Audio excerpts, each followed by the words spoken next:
কুমিল্লা ৭, মোট ভোট কেন্দ্র সংখ্যা ১০৬, ফলাফল প্রাপ্ত ভোট কেন্দ্র সংখ্যা ৪৬।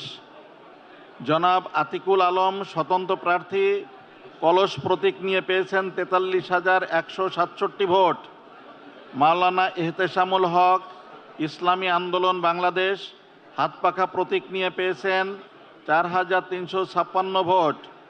জনাব রেদওয়ান আহমেদ বাংলাদেশ জাতীয়তাবাদী দল ধানের শীষ প্রতীক নিয়ে পেয়েছেন ২২,০২০ ভোট।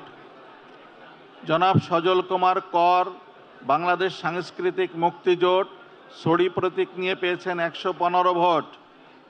জনাব সুলাইমান খান খেলাফত মজলিস দেওয়ালঘড়ি নিয়ে পেয়েছেন ১০,৮৯৯ ভোট।